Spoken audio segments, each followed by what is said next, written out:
എല്ലാവർക്കും കൃപാസ് ഹോം ടിപ്സിലേക്ക് സ്വാഗതം. ഇന്ന് ഞാൻ ക്രിസ്മസ് ഒക്കെ പ്രമാണിച്ച് ഒരു പുതിയ വിഭവമാണ് ഞാൻ ഉണ്ടാക്കുന്നത്. അതായത് നമ്മൾ ഫിഷ് മോളിയൊക്കെ എല്ലാവരും ചെയ്യാറുമുണ്ട്, കഴിക്കാറുമുണ്ട്. ഇത് ഞാൻ ചിക്കൻ മോളിയാണ് ഉണ്ടാക്കുന്നത്. വളരെ കുറവ് ആളുകളായിരിക്കും കഴിച്ചിട്ടുള്ളത്.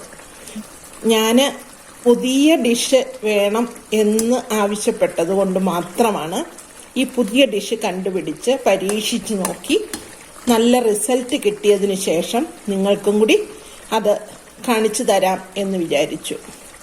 അപ്പം നമുക്ക് ഈ ചിക്കൻ മോളി എങ്ങനെ ഉണ്ടാക്കുന്നുവെന്ന് നോക്കിയാലോ. ചിക്കൻ മോളി എങ്ങനെ ഉണ്ടാക്കുന്നു എന്ന് നമുക്ക് നോക്കാം.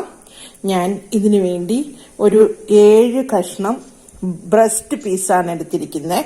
അധികം എല്ലൊന്നും ഇല്ലാത്ത നല്ല ഒരു ആണ് ഞാൻ എടുത്തിരിക്കുന്നത്. അല്പം എല്ല് വന്നാലൊന്നും കുഴപ്പമില്ല, പക്ഷെ ഞാൻ അധികം എല്ലില്ലാതെ എന്നാൽ ആ ബ്രസ്റ്റിന്റെ പീസിലുള്ള ചെറിയ എല്ലുകളൊക്കെ ഉണ്ട് താനും, അങ്ങനെയാണ് എടുത്തിരിക്കുന്നത്. ഇച്ചിരി മുഴുത്തതായിട്ടാണ് എടുത്തിരിക്കുന്നത്. അപ്പോൾ ഇത് ഒന്ന് അരപ്പ് വരട്ടി വെക്കണം.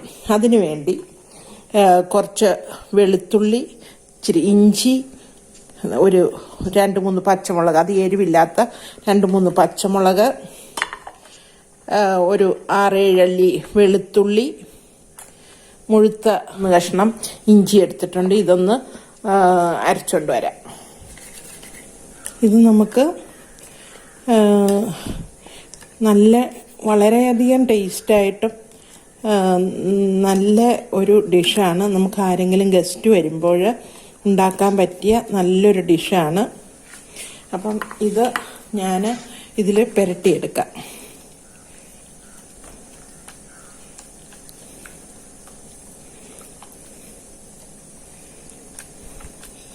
പുരട്ടി നമുക്ക് ഒരു അരമണിക്കൂർ വെച്ചിട്ട് വേണം എടുക്കാൻ. അതും ഫ്രീസറിൽ തന്നെ നമുക്ക് വെക്കാം. ഫ്രീസറിൽ വെച്ചില്ലേലും കുഴപ്പമില്ല, പക്ഷെ ഫ്രീസറിൽ വെക്കുമ്പോൾ എന്താ ഗുണം എന്ന് ചോദിച്ചാൽ വേഗം തന്നെ അരപ്പ് അതേ പിടിക്കും. അതാണ് അതിലെ കാര്യം. അല്പം നെയ്യൊക്കെ ഉണ്ടെങ്കിൽ നല്ലതാട്ടോ. ഇതിനകത്ത് നമ്മളെല്ലാ സാധനവും ചേർത്തിട്ടുണ്ട്.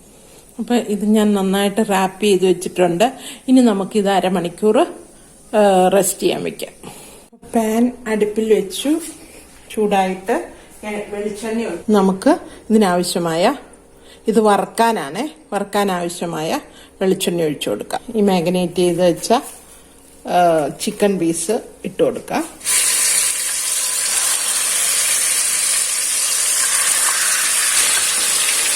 ഇത് മൂത്ത് വരട്ടെ. ഒന്ന് മറിച്ചിടാം. മൂത്തിട്ടുണ്ട്. ഇനി നമുക്ക് കോരാം. ഇതിലേക്കുള്ള മസാലകളിടാം. കുറച്ച് പട്ടയുണ്ട്, ജാതിപത്രി, ഗ്രാമ്പു, തക്കോലം, ഏലക്ക. ഇതിൻ്റെ കൂടെ ഇട്ട് എണ്ണയിലിട്ട് കൊടുക്കാം. ഇനി ഇതിലേക്ക് ലീഫ് ഇട്ടു. നമുക്ക് ഇതിനു വേണ്ടി എടുത്തു വെച്ചിരിക്കുന്ന കുറച്ച് ഇഞ്ചി ഉണ്ട്, ചെറുതായി അരിഞ്ഞത്, കുറച്ച് വെളുത്തുള്ളി വാട്ടിയെടുക്കാം. ഈ പച്ചമുളകും കൂടി ഇടാം. നമുക്ക് ഈ ടൊമാറ്റോയും 2 സവോള വട്ടത്തിലരിഞ്ഞതാണ്, അത് ഇട്ട് കൊടുക്കാം.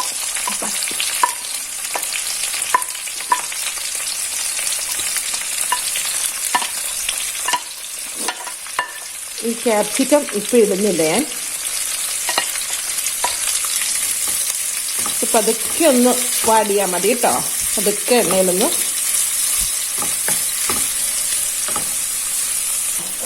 ഇനി ഇത് നമുക്ക് കോരിയെടുക്കാം. പകുതി ഇങ്ങോട്ട് കോരാം.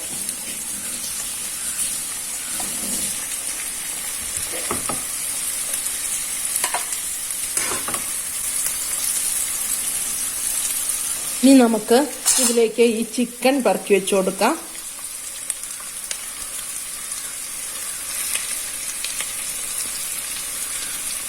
ഞാൻ കുറച്ച് ക്വാണ്ടിറ്റി ഉണ്ടാക്കുന്നുള്ളൂ കേട്ടോ.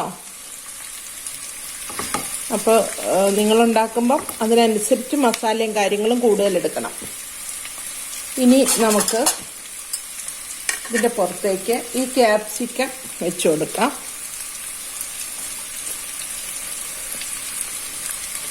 ക്യാപ്സിക്കമൊക്കെ ഞാൻ ഒരെണ്ണത്തിൻ്റെ കുറച്ച് ഭാഗം എടുത്തിട്ടുള്ളൂ കേട്ടോ. പിന്നെ നമുക്ക് ഈ അരപ്പുകൾ സബോള തക്കാളിയൊക്കെ ഇട്ട് കൊടുക്കാം.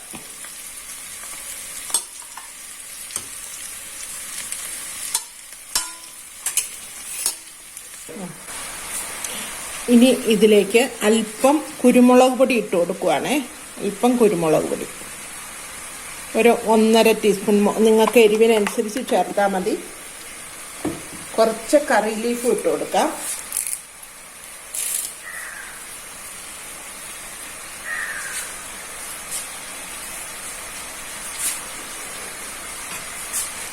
ഇനി ഞാൻ ഒരു തേങ്ങയുടെ 2 പാലാണ് ഒഴിച്ചു കൊടുക്കുന്നത്.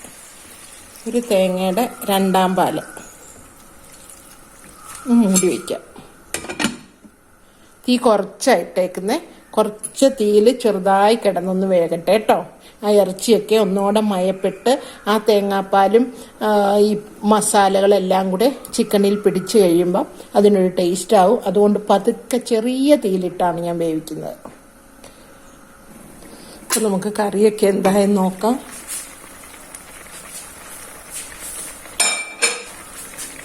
നമുക്കൊന്ന് കറിയൊന്ന് ചുറ്റിച്ചു കൊടുക്കാം.